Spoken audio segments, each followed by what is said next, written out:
192페이지부터 해나가실 차례시죠. 예, 성장관리 방안 해나가도록 하겠습니다.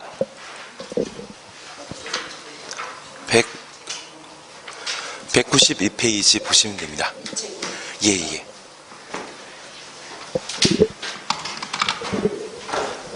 그리고 오늘 해나가시면서 바로 건축법 들어가도록 하겠습니다.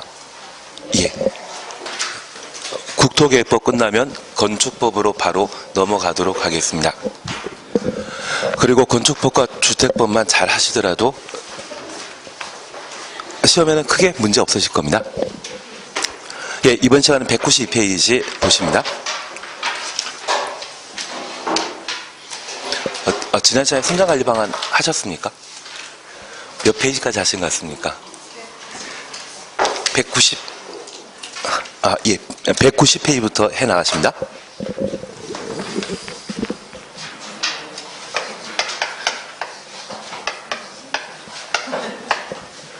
지금 공부하는 국토계획법은 개발, 정비, 보전, 집행에 관한 법률입니다.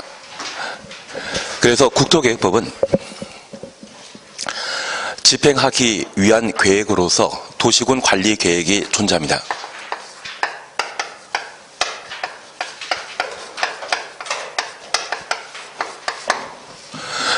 그리고 이 도시군 관리 계획은 6가지 사항을 도시군 관리 계획으로 결정할 수 있는데 1번, 2번은 용도 지역, 용도 지구, 용도 구역의 지정 변경이었습니다.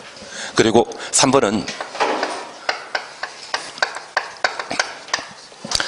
기반설의 설치 정비 계량을 도시군 관리 계획으로 결정할 수 있고 저 기반설의 설치를 도시군 관리 계획으로 결정하게 되면 도시군 계획시설이라 하고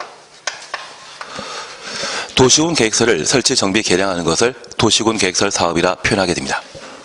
그리고 4번은 개발 사업에 관한 계획과 정비 사업에 관한 계획을 결정하게 됩니다.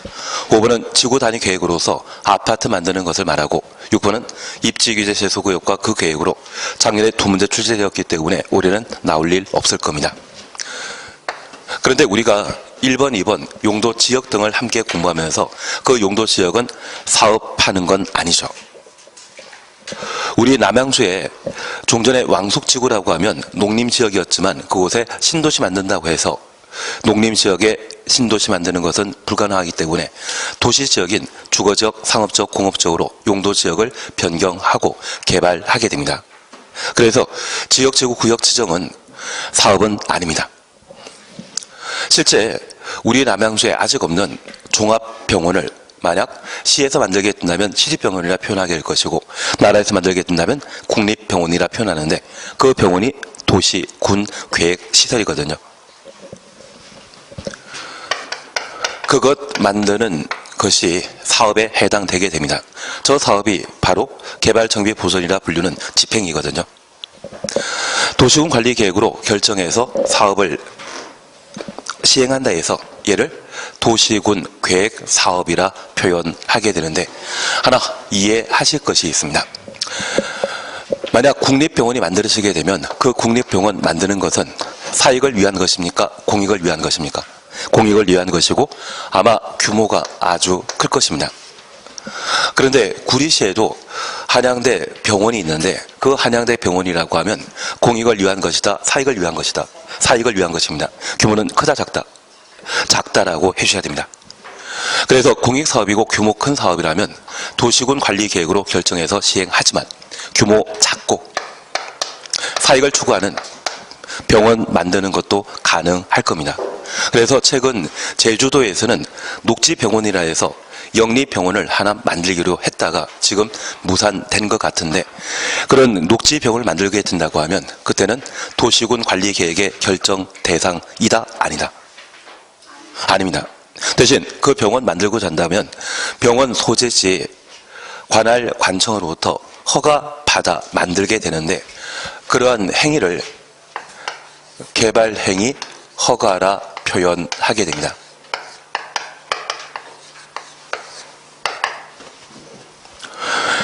그래서 우리가 이해하실 것은 도시군 계획사업에 해당되는 내용들은 모두 공익사업이고 규모 큰 사업인 반면 사회사업이고 규모 작은 것은 개발행위 허가 대상이라는 것을 파악해 주셔야 됩니다.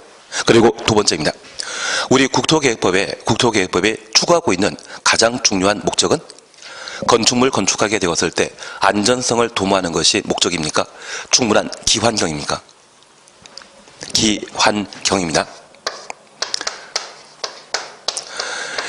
여기 기환경은 기반설이라는 말과 환경이라는 말과 경관이라는 말을 조합한 표현인데, 만약 우리 남양주 인구가 65만인데 현재 65만이 딱 사용할 수 있는 전기, 수도가 공급되는 상황입니다.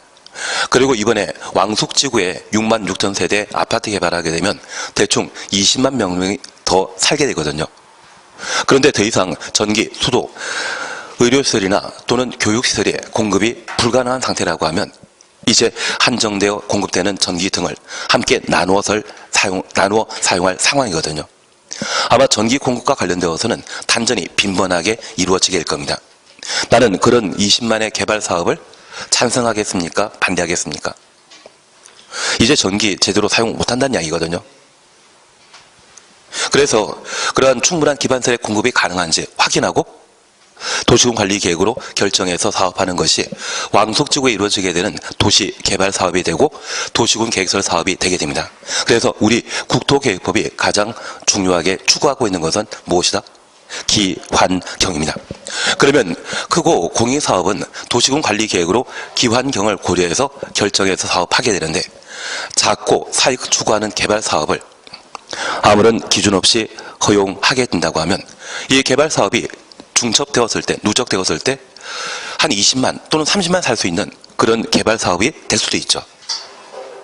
내가 개인적으로 할 때는 한 10명 정도 할 수 있는 개발 사업이었지만 그게 100건, 만 건이 중첩되게 된다고 하면 그때는 좀 달라질 겁니다. 그래서 이런 개발 행위 하는 때에도 소재지 관할 관청이 허가를 하고자 할 때 그 허가의 중요한 요건은 무엇이다? 기환경이 되게 됩니다. 그래서 저 기환경의 요건에 적합하다고 하면 허가 불허 여부를 결정하는 것이 특징입니다. 그래서 저 기환경은 개발행위 허가의 중요한 요건이 된다는 것을 다시 한번 파악해 주셔야 됩니다. 그리고 두 번째입니다. 우리 국토계획법은 집행에 관한 법률로서 그 집행 대상은 도시, 군 단위입니다. 그래서 이 도시군 단위로 집행하기 때문에 도시군관리계획을 입안하고 도시군관리계획을 결정하게 되면 우리 국토계획법에서는 중앙 집권제가 아니라 지방 분권제에 따른 개발 사업을 시행하게 됩니다. 그래서 도시군을 개발 육성할 자는 중앙에서 개발해야 된다. 지방 자치단체에서 스스로 개발해야 된다. 스스로 개발해야 됩니다. 그래서 도시와 군을 책임지고 있는 서울특별시장과 인천광역시장, 남양주시장, 그리고 홍천군수가 도시를 발전시킬 수 있는 다양한 개발 방안을 찾아내는 것을 입안이라 표현합니다. 다만 국가계획과 맞물려 있다고 하면 또는 광역도시계획과 관계된 사항이라면 국토도 도시군 관리계획을 입안할 수 있는데, 최근 다산 신도시와 그리고 하남시를 연결하게 되는 수석대교를 작년에 국토교통부 장관이 만들겠다고 발표한 적이 있습니다. 그런데 하남 시민들은 하는 이야기가 그거 만들었다가는 교통체증이 심각할 거다 해서 반대 입장이더라고요. 남양주에는 필요하고 하남시에 반대하는 사업이 있다고 하면 시장 군수의 합의는 불가능합니다. 만약 그런 경우라면 도지사가 광역도시계획을 수립해서 수석대교의 설치를 입안할 수 있지 않겠습니까? 그래서 도지사가 입안할 수 있는 겁니다. 특별히 특별시장과 광역시장이 입안한 사항은 도시군을 발전시키는 자는 스스로 발전시켜야 되죠. 그래서 특광은 직접 결정할 수 있는데, 도에 속해 있는 시장 군수라고 하면 기초 지방 자치 단체이기 때문에 광역 단체인 도의사에게 결정 신청하도록 되어 있고요. 도에 속한 시군 중에 인구 50만 이상인 도시를 대도시라 하고 대도시장은 스스로 결정할 수 있습니다. 반면 국토교통부 장관이 입안한 사항은 국토교통부 장관이 직접 결정한다라는 것 확인하시면 지구단위 계획을 제외한 통상적인 도시군 관리 계획의 결정권자는 국토교통부 장관, 시도의사, 대도시장이 결정권자가 되게 됩니다. 지구다리 계획만큼은 시장 군수가 결정권자였던 것 다시 한번 살펴놓습니다. 잠깐 확인하실 것이 있습니다. 방금 보신 도시군 관리 계획으로 이런 사업을 시행하게 되는데 그 사업을 입안하고 결정하는 자는 같은 행정청이다, 다른 행정청이다. 입안권자와 결정권자는 같다, 다르다. 다르다고 해주셔야 됩니다. 앞에 시장 군수 끝난 자는 입안권자이고 대도시장을 끝난 자는 결정권자이며 지구 단위 계획만큼은 시장 군수도 결정할 수 있다는 것을 꼭 한번 잡아놔야 됩니다. 그게 최근 개정사항과 관련되어 아마 지구 단위 계획과 관련되어서는 시험에 한번 거론될 수 있을 겁니다. 다만 입안권자와 결정권자가 서로 다르다는 것을 아시면 저 도시군 관리계획 파트에는 행정청이 딱 2명입니다. 우리는 장관도 나오고 시도의사도 나오고 대도시장도 나오고 시장 군수도 나온다 해서 복잡하다 생각할 수 있지만 그냥 획일적으로 나누게 된다고 하면 입안권자 아니면 결정권자입니다. 그리고 저 입안권자와 관련된 관할 범위는 딱 3가지죠. 지정되면 작성하는 자, 단결총계획 수립하는 자, 도시군계획서 사업의 시행자. 그 3가지 업무를 제외한 나머지 관할은 관할 관청이 결정권자라는 것을 파악해 주시는 게 필요합니다. 어차피 국토계획법은 총 12문제 나오는데 광역도시계획과 도시군 기본계획이 최근 5년 사이에 달랑 하나 나왔거든요. 그거 빼면 11문제는 9문제가 도시군 관리계획과 관계된 사항, 2문제가 개발행위 허가와 관련된 사항이기 때문에 도시군 관리계획과 관계된 관할 관청이 2사람이라는 것을 파악하시고 특히 입안권자가 뭘 담당하는지를 인지하시게 된다면 내가 잘 모르는 것은 결정권자와 연결되었을 때 옳은 지문이겠죠. 그래서 도시군 관리계획은 관할 관청이 몇 명이다? 2명이라는 것 확인해 놓습니다. 그리고 2번째입니다. 우리 국토계획법은 집행에 관한 법률로서 저 집행 대상은 무엇이다? 도시군입니다. 그러면 저 작은 사익을 추구하는 개발 행위에 대해서도 도시군 단위로 이루어진다는 이야기죠. 도시군을 책임지는 자는 누구이다? 특광시군입니다. 그래서 특별시장, 광역시장, 시장 군수가 개발 행위와 관련된 허가권자라는 것을 파악하시고 이 개발 행위와 관련되어서는 국토는 관할관청 아닙니다. 설마 이 개발 행위와 관련되어 국가계획에 따른 개발 행위 있겠습니까? 국가계획과 관련된 사안이라면 어디에서? 도시군관리계획으로 이미 결정된 사안일 것이고 얘는 사익을 추구하는 소규모 개발 사업이기 때문에 관할관청에는 국토는 들어가는 것 아닙니다. 우리 국토계획법의 집행 단위는 시군구 단위로 이루어지는 것이 아니라 어디 단위로? 도시, 군 단위로 이루어지기 때문에 개발 행위와 관련된 관할 관청도 오직 특광시군만 등장하는 것이 특징입니다. 결국 광역도시계획과 도시군 기본계획을 제외한 나머지 도시군 관리계획과 개발 행위 허가 파트의 관할 관청은 달랑 3명입니다. 입안권자, 결정권자, 허가권자. 그리고 그 허가권자라 함에 있어서는 특광시군을 의미하는 것이지 국토는 들어가는 것 아니라는 것을 잡아내시는 게 필요하십니다. 그래서 우리는 국토계획법과 관련되어 집행에 관한 법률이라는 것을 잠깐 저렇게 확인하십니다. 아마 2시간이나 2시간 반 정도면 국토계획법 끝나고 바로 건축법 넘어가거든요. 그런데 그 건축법은 한 3번 정도 하시면 건축법에 나오는 7문제 중에 최소 6문제 정도는 맞추십니다. 같이 3번 하면 또 3번 복습하실 거죠. 그리고 그 건축법이 해결되시게 되면 주택법은 더 쉽습니다. 그래서 주택법도 한 3번 함께 하시게 된다면 아마 주택법에 출제되는 7문제 다 맞출 수 있거든요. 그래서 막말로 국토계획법 잘 모르고 오늘 새로 오신 분도 계시다는데 건축법과 주택법 14문제 중에 이 14문제 다 맞추시게 된다고 하면 남아있는 게 26문제인데 농지법과 관련되어서는 2문제가 나옵니다. 둘 중에 하나는 그냥 아무 생각 없이 5번 찍는 걸로 하시면 하나는 맞추실 거고 나머지 25문제를 1번부터 5번까지 중에 번호 허전한 게 있습니다. 확실히 풀고 내가 못 맞춘 게 있다고 하면 가장 번호 작은 것으로 내리 찍으시면 우리 시험에는 1번부터 5번까지의 정답이 각각 5개 있거든요. 그러면 과락은 넘는 것 같은데 그리고 공인중개사뿐만 잘하시면 2차 시험 통과하는 것은 크게 문제 없으실 것 같은데.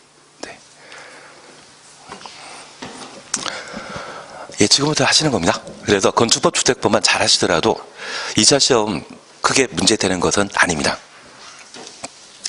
그래서 우리가 다시 살피실 것은 현재 개발행위와 관련된 관할 관청은 누구이다? 허가권자라는 것을 파악해 놓습니다. 우리가 지난 시간에 잠깐 함께 보시면서 187페이지에는 187페이지에는 박스에 개발행위 허가 대상에 해당되는 6가지 건축물 건축, 공작물 설치, 토지의 형질 변경, 토속 재치, 토지 분할, 물건 쌓아놓는 행위, 적치, 그리고 한 장 넘기시면 3번에 개발행위 허가 대상에 제외되는 것으로 양가 1번 재난수를 위한 응급조치. 어제 불 잠깐 난 걸로 알고 있었는데 엄청 심하더라고요. 잠 제대로 주무셨습니까? 저 그거 어떻게 되나 보느라고 늦게 잤는데 마음은 아프더라고요.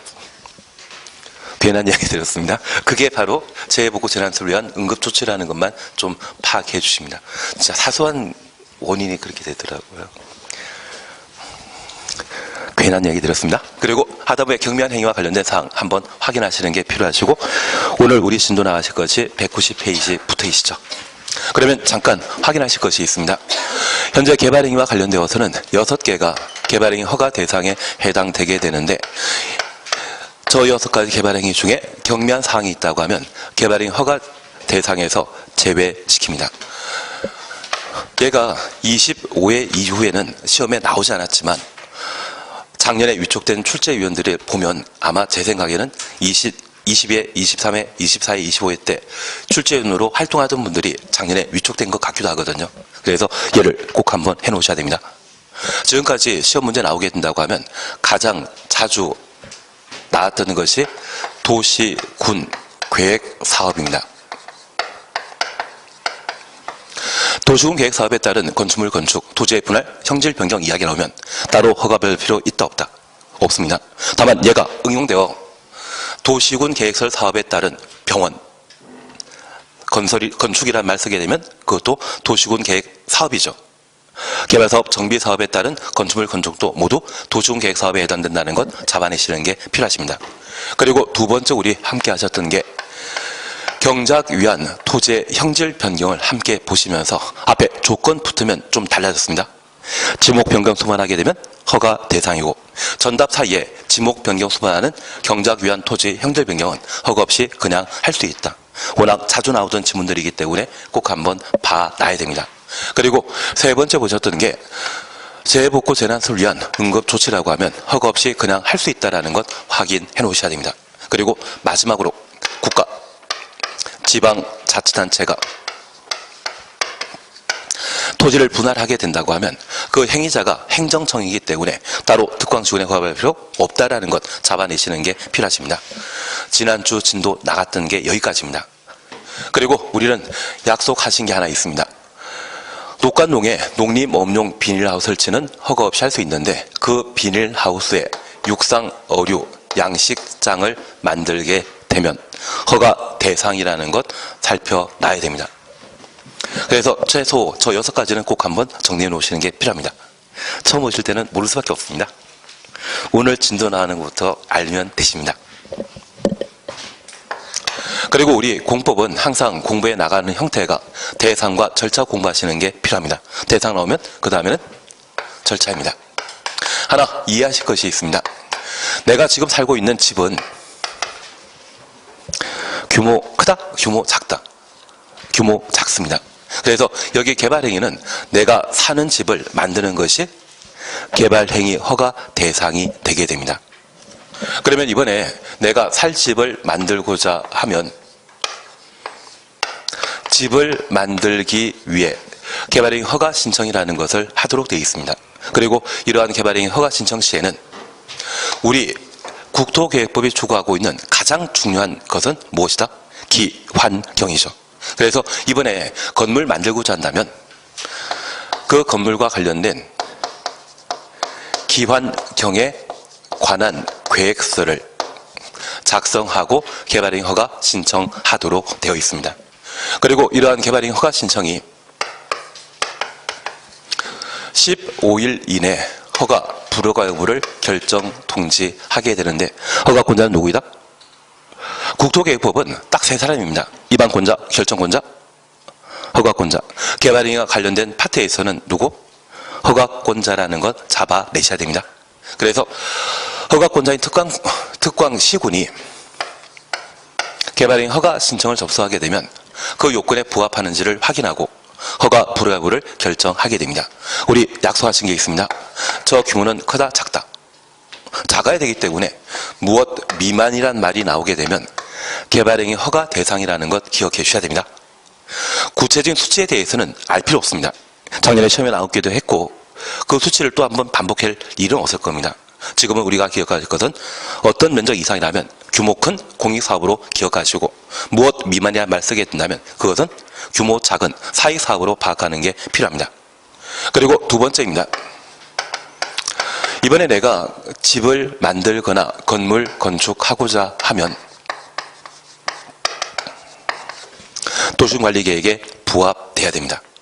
하나 이해하실 것은, 이번에 내가 위락설을 만들고자 한다면 그 위락설을 만들 수 있는 용도 지역은 어디이어야 한다? 상업지역이어야 됩니다. 그러면 위락설을 만들고자 하는 개발행위 허가 신청 시에 도시군관리계획으로 지정한 용도지역이 상업지역이면 허가 받을 수 있겠지만, 만약 주거지역이라면 허가 받을 수 있다, 없다? 없습니다. 그래서 도시군관리계획에 부합하는 것을 필요합니다. 그리고 세 번째 우리가 기억하시는 게 기환경의 문제입니다. 그러면 이러한 세 가지 요건을 갖췄다고 하면 허가 받을 수 있는 것이고, 이 요건을 갖추지 못했다면 허가 못 받는다는 것을 다시 한번 확인해 주셔야 됩니다. 특별히 우리가 이해하실 것이 있습니다. 간혹 우리 남양주 지나다니다 보면 그 남양주에는 왕복 2차선 도로에 이케아 같은 큰 건물 만들어지게 된다면 한 50m, 100m 구간만 왕복 4차선, 왕복 6차선 도로가 되는 것 본 적 있으십니까? 사실 백화점이나 이러한 이케아 건물 만들어지게 된다면 이 건물 찾고자 하는 사람들이 워낙 많다 보니 교통체증 현상 발생하거든요. 기존 도로로는 이런 건물 만드는 게 기환경에 좀 문제 있다 싶으면 허가권자가 조건 붙입니다. 왕복 6차선 만들면 허가 내줄게. 그런데 한 100m권은 왕복 6차선이지만 지나면 또 왕복 2차선이고, 그리고 좀 더 지나다 보면 가끔 이마트물이 하나 만들어지는 경우가 있습니다. 그러면 이마트가 이쪽에 만들어지게 된다고 하면 이쪽 방향으로 왕복 4차선이나 왕복 6차선 도로가 형성되는 경우가 있습니다. 그러면 얘는 도로의 시작과 끝이 같은 6차선이라면 교통에 도움되겠지만 일부 구간이 2차선으로 유지된다고 하면 교통 문제는 해결하기 좀 힘들죠. 그래서 이런 개발행위와 관련되어 이런 현상들을 보셨다고 하면 기환경과 관련되어서는 조건 붙일 수 있다는 것을 파악해 주셔야 됩니다. 우리가 하나 이해하실 것이 있습니다. 일정한 면적 이상이라면 개발행위 허가 대상이다, 아니다? 아닙니다. 그때는 조건부 허가 안 나갑니다. 그리고 내가 위락설을 만들고자 하는데 상업지역이 아닌 주거지역에 만들게 된다고 하면 허가 받을 수 있다, 없다? 없습니다. 조건 붙일 수 있다, 없다? 없습니다. 용도지역이 달라지지 않는다면 위락설은 오직 어디에서만? 상업지역에서만. 그래서 이 도시군관리계획에 부적합하거나 면적 요건을 위반하게 되면 조건부호가 안 나가고 기환경과 관련되어서만 무엇? 조건 붙일 수 있습니다. 그래서 이 조건부호가는 기환경과 관련되어서만 가능하다라는 것을 기억해 주셔야 됩니다. 그리고 공법에 등장하는 사람 있죠. 그 공법에 등장하는 사람을 우리는 크게 공공과 민간으로 각각 구분하게 되는데, 저 민간의 경우는 믿을 수 있는 사람이다, 못 믿는다. 그래서 돈 내게 하지 않습니까? 그 돈을 뭘 한다? 이행보증금이라 표현하게 됩니다. 그리고 이 이행보증금은 총 공사비의 얼마? 20%를 내도록 되어 있습니다. 만약 총 공사비의 30%를 돈을 보증으로 내게 했다면 그때는 삼행보증금이고요. 40% 내게 했다면 아마 사행보증금일 겁니다. 20%를 내기 때문에 무엇이다? 이행보증금입니다. 법 참 단순하게 만들어지지 않습니까?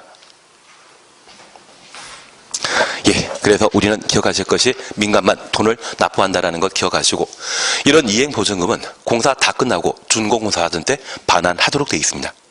다만 우리가 기억하실 것은 돈 내는 자 또는 토지 소유자 동의 받아야 되는 자는 오직 누구만? 민간만.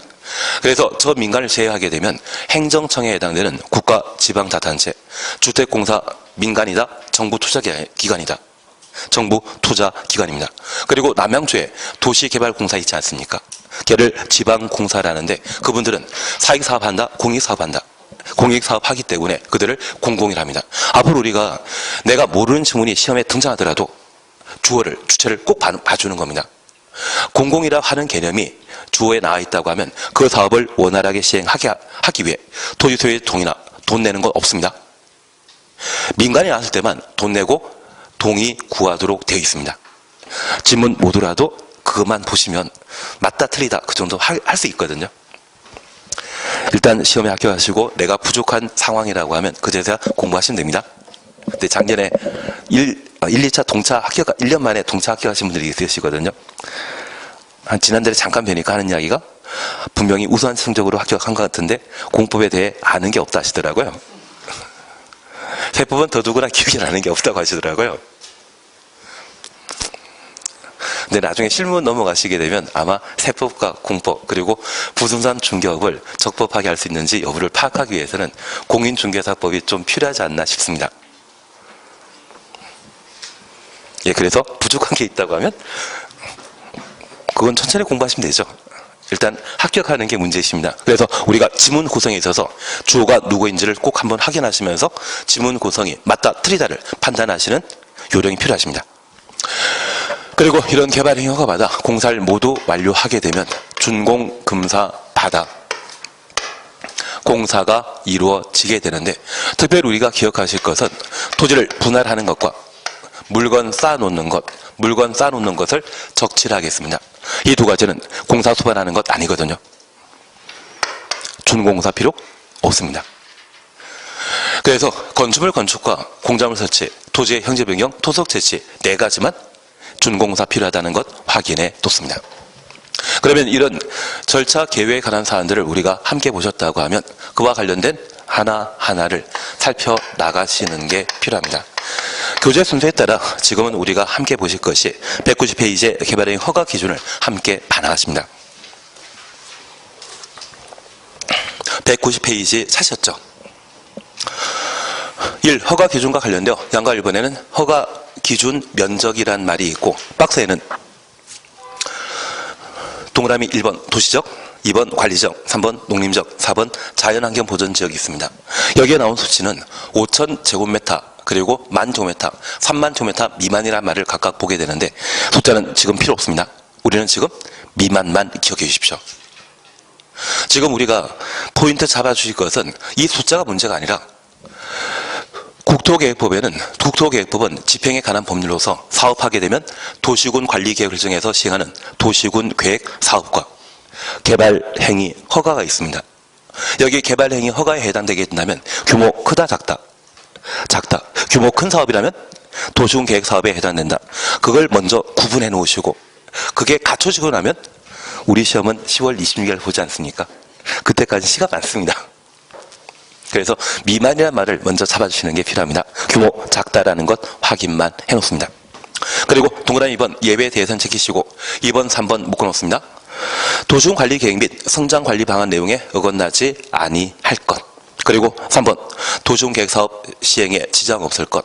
2번, 3번 묶어놓습니다. 그러면 3번에 도시군 계획 사업에 지장 없을 것.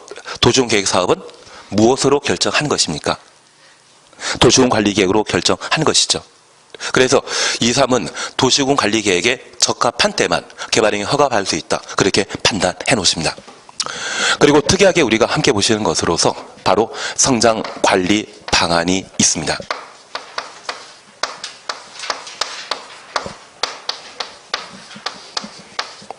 여기에 성장관리 방안은 작년에 법을 개정해서 성장관리 방안 수립 대상을 변경시킨 적이 있거든요. 그렇게 개정된 것은 작년에 나왔겠습니까? 안 나왔겠습니까? 예, 나왔습니다. 그래서 이 성장관리방안과 관련된 개정사항이 있었기 때문에 작년에 시험에 나왔지, 올해는 그 개정사항 외에 다른 거 바뀐 거 없거든요. 그래서 얘는 시험 가치는 좀 많이 떨어졌습니다. 다만 이 성장관리방안을 한번 시험에 내게 된다면 과거 전통적으로 시험에 나왔던 다른 딱 한 파트를 우리가 봐주는 게 필요합니다.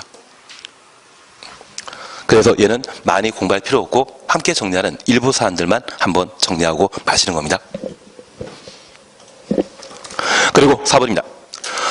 주변 환경, 경관, 과의 조화. 5번 기반설의 연동. 그래서 4, 5 묶어놓으시면 얘가 뭐다?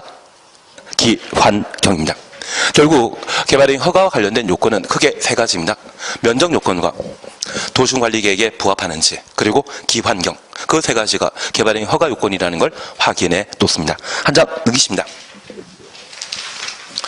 이번 허가의 용도별 기준이란 말 찾았습니다.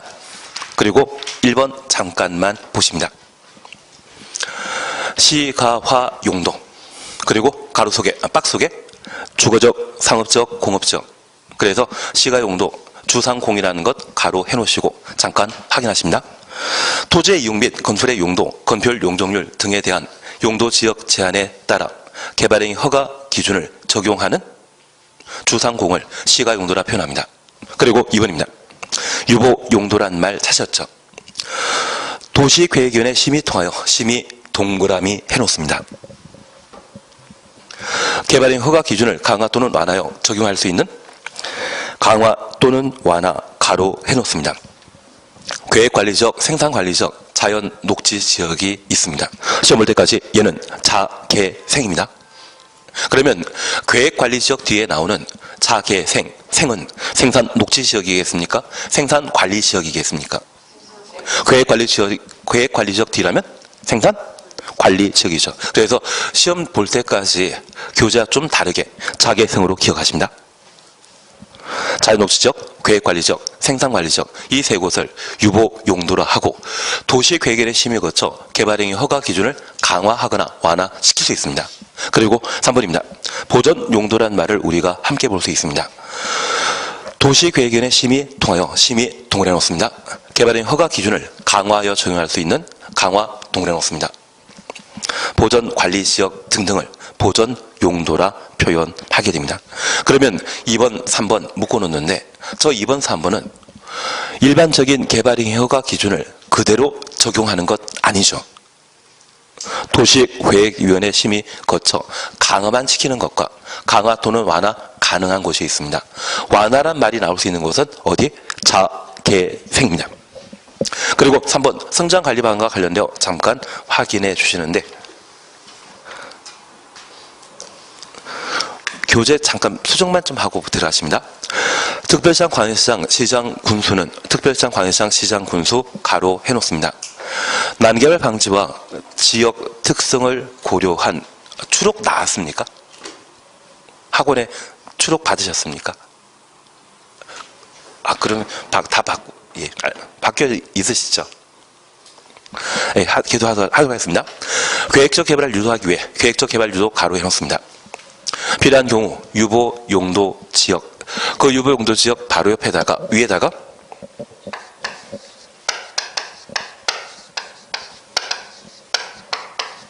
보전 용도 지역이라 해놓습니다. 종전 교재에 법 개정되기 전에는 가로 속에 기반설의 설치 변경을 위해 필요한 경우는 성장관리방안 수립 대상 지역의 전체 면적 20% 이하 범위에서 보전 용도 지역 일부를 포함할 수 있다. 그래서 보전 용도 지역 중에 일부만 포함시켰는데 작년에 법을 개정하면서 보전 용도도 성장관리방안의 수립 대상으로 법을 개정하게 되었습니다.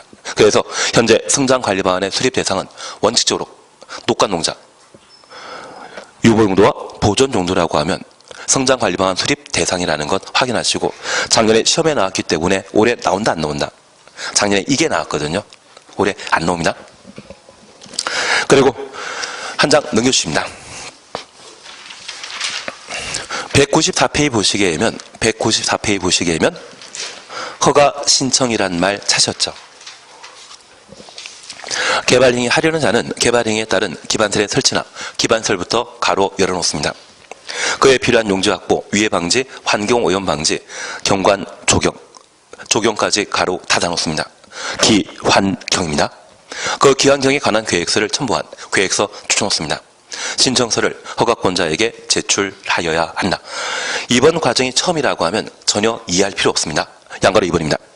개발밀도 관리구역 안에서는 개발밀도 관리구역 추천서입니다. 기반설의 설치나 그에 필요한 용지, 확보에 관한 계획서를 제출하지 아니한다. 제출하지 아니한다. 줄만 쳐놓습니다. 여기 개발밀도 관리구역은 주거지역, 상업지역, 공업지역으로서 새로운 기반설의 설치가 곤란한 지역을 개발밀도 관리구역으로 지정할 수 있습니다. 저 개발밀도 관리구역에는 기환경에 관한 계획서 중에 기반설 설치에 관한 계획서는 제출 대상이 아닙니다. 개발밀도 관리구역이라는 것을 아시는 분들은 괜찮지만 처음 아시는 분들은 한번 돌아야만 되기 때문에 일단은 그냥 지나가십니다. 그리고 옆에 페이지 보시게 되면 허가 절차와 관련된 내용으로 1. 의견 청취라는 말이 있고 2. 도시계획위원회 심의 있습니다. 의견 청취는 한번 해야 되지만 도시계획위원회 심의는 나오면 틀려주시는 게 출제위원회에 대한 배려입니다. 이걸 시험에 낸다는 것은 제발 틀려달라고 시험원을 냈거든요. 그분의 의도를 무시하고 맞추시면 그분이 얼마나 실망하시겠습니까? 그래서 박스 속에 나와 있는 내용들, 심지어 다음 페이지까지 쭉 구성되어 있는 것은 한다, 안 한다. 간혹 저한테 나는 꼭 100점 맞아야 되겠다고 하면 공부하라고 이야기 드리는데 100점은 너무 지나치지 않겠습니까? 얘는 안 하시는 게 마음 편합니다. 그리고 양가를 3부 보게 되면 허가 불허가 처분에 대한 결정 통지라는 말 찾으셨고 15일이라는 말 찾았습니까? 15일 줄만 쳐놓습니다. 그리고 한 장 넘기시면 4. 조건보고란 말과 5. 이행보증금이란 말 보셨는데 이행보증금은 누가 낸다? 민간. 그리고 한 장 넘기시면 201페이지에 준공금사란 말 찾으셨죠? 예, 이제 다시 잠깐 살펴놓습니다.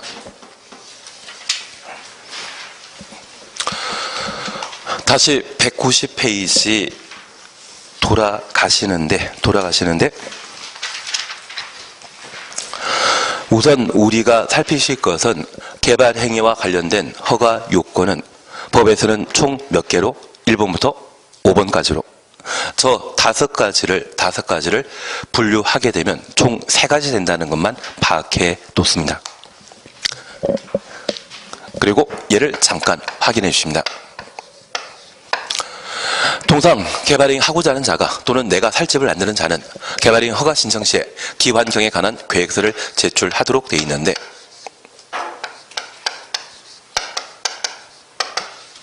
개발 밀도 관리 구역에 내가 살 집을 만들고자 한다면 그때는 기반설의 설치에 관한 계획서는 제출 대상이다. 빠진다.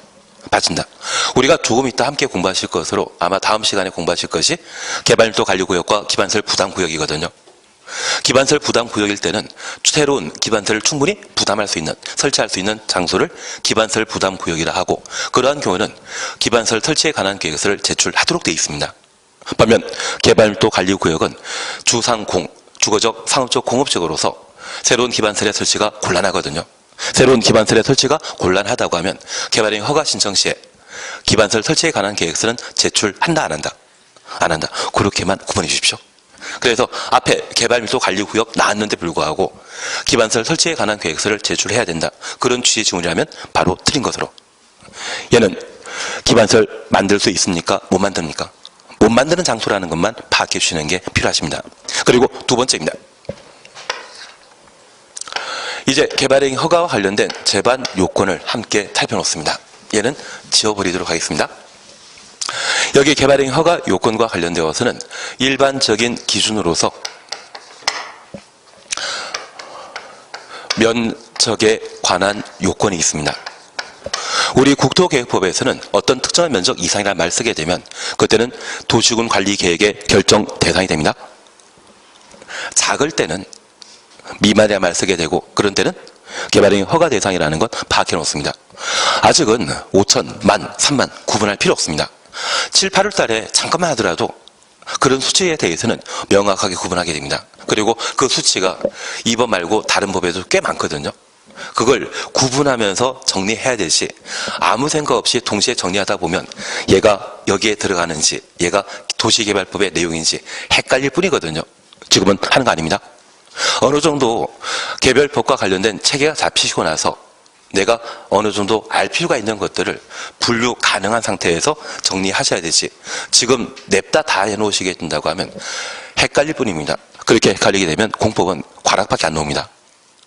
분명 내가 한 1년 또는 2년 열심히 했는데 불구하고 공법이 가락 나오는 것은 냅다 다 했기 때문입니다.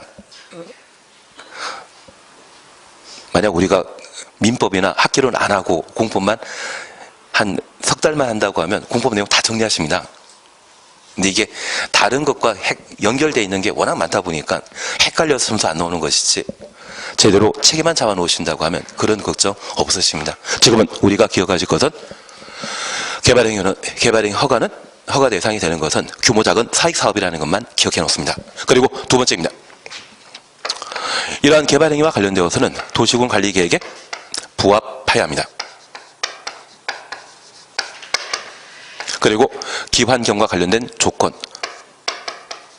갖춘 때 허가 받을 수 있습니다. 잠깐 우리가 하나 이해하실 것이 있습니다. 이러한 요건을 획일적으로 일렬적으로 적용하는 것이 아니라 지역의 특성을 고려하여 저개발행위 허가 기준을 탄력적으로 적용하는 경우가 있습니다. 우리가 앞으로 공법을 공부하시다 보면 이 공법에는 많은 사람들이 등장하게 되는데, 그 사람으로서 도시인과 농업인을 우리가 보게 됩니다. 그러면 우리 법에서는 저 도시인과 농업인을 동일하게 대우하겠습니까? 농업인을 우대하겠습니까? 농업인을 우대하게 됩니다. 그래서 우리 함께 공부하신 내용들 중에 비닐하우스 설치는 공작물 설치에 해당되는 것으로 원래 개발행위 허가 받아야 되거든요. 그런데 녹간농에 독립업용 비닐하우스 설치라고 하면 누가 만드는 것이겠습니까? 농업인이. 그래서 우리 헌법에는 평등이라고 하는 국민의 기본권이 있는데, 그 평등은 절대적 평등을 헌법에 반영했겠습니까? 상대적 평등을 헌법에 반영했겠습니까?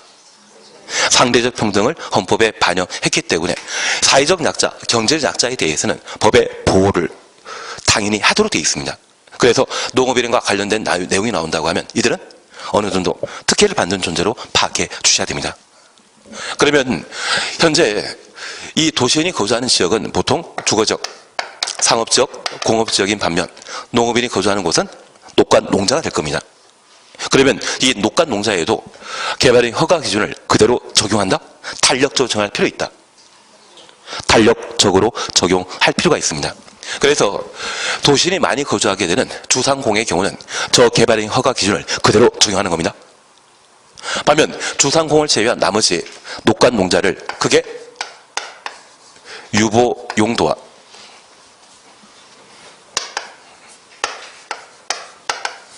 보전 용도로 분류하게 되는데, 저 유보 용도의 대표적인 것이 자개생입니다. 자연녹지적, 계획관리적, 그리고 그 계획관리 지역 뒤에는 생산 녹지지역이겠습니까? 생산 관리지역이겠습니까? 생산 관리지역입니다. 그래서 자개생이라 기억해 놓고 얘가 생산 녹지지역인지 생산 관리지역인지 잘 몰라버리게 되면 그때는 서로 마음 상합니다. 저 문제 나오면 틀려버리거든요. 그래서 작년 같은 경우에도 분명 공부를 했는데 불구하고 공부했던 앞글자가 뭔지 몰라가지고 틀린 분들이 계시더라고요. 그래서 계획관리지역 뒤에 나오는 생은 생산관리지역이라는 것 구분하시고, 이 자개생의 경우는 저 개발행위 허가 기준을 도시계획위원회 심의 거쳐 그 허가 기준을 강화하거나 완화할 수 있다는 것을 확인해 주셔야 됩니다. 그래서 만약 시험에 자연 녹지 지역에서는 도시계획위원회 심의 거쳐 개발행위 허가 기준을 강화하거나 완화할 수 있다? 맞습니다. 반면 생산관리 지역에는 생산 녹지 지역에는 도시계획위원회 심의 거쳐 개발행위 허가 기준을 강화하거나 완화할 수 있다. 드립니다. 자개생을 제외한 녹간 농자는 다 뭐다? 보전 용도로서 이 보전 용도에는 도시계획위원회 심의 거쳐 개발행위 허가 기준을 강화하게 되는데 우리가 알고 있는 이 보전 용도라면 개발하면 된다 안 된다? 개발하면 안 되는 것이거든요. 그래서 통상적인 개발행위 허가 기준을 그대로 정하는 것이 아니라 무엇? 강화시킵니다. 그러면 우리 이렇게 잠깐 파악해 주실 것이 있습니다. 만약 농림지역에 내가 집을 하나 만들게 된다면 저 농림지역의 집은 건폐율 얼마? 20%이고 용적률은 얼마? 80%입니다. 그래서 내가 100평짜리 땅을 가지고 이곳에 집을 하나 짓게 된다면 건축 면적은 20평 나오고 연면적은 80평짜리 나오는 아담한 집이 만들어지게 됩니다. 그런데 이 농림지역에 가끔 가구 공장이 들어서는 것을 본 적 있으실 겁니다.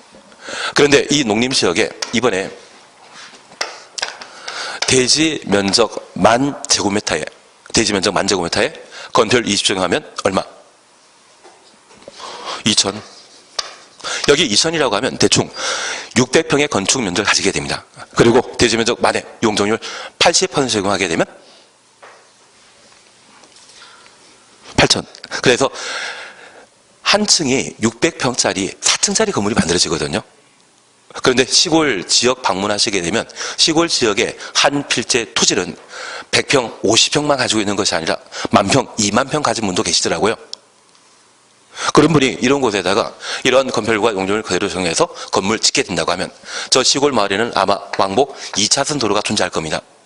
이러한 곳에 연면적 8,000제곱미터의 건물이 만들어져 있다고 하면 그리고 얘만 만들어지겠습니까? 이웃에도 또 만들겠죠. 이렇게 만들게 된다고 하면 현재 확보되어 있는 도로 가지고는 또는 전기, 시설 가지고는 이런 건물 유지하는 게 힘들지 않겠습니까? 그래서 보전 용도에 해당되는 용도 지역의 경우에는 기존 건폐율 용적률과 관련된 각종 기준을 그대로 적용하는 것이 아니라 도시계획위원회 심의 거쳐 뭐한다? 강화하는 겁니다. 그래서 만약 시험에 보전 용도에 해당되는 생산 녹지 지역에 도시계획위원회 심의 거쳐 개발행 허가 기준을 강화 또는 완화할 수 있다. 이 말로 하면 틀리고 강화 또는 완화라는 말은 어디에만? 자계 생에만 나와야 되는 겁니다. 반면 주상공의 경우는 도시계획위원회 심의제도 있다 없다? 없습니다. 그냥 그대로 적용하는 것입니다. 그것 이해되시겠습니까?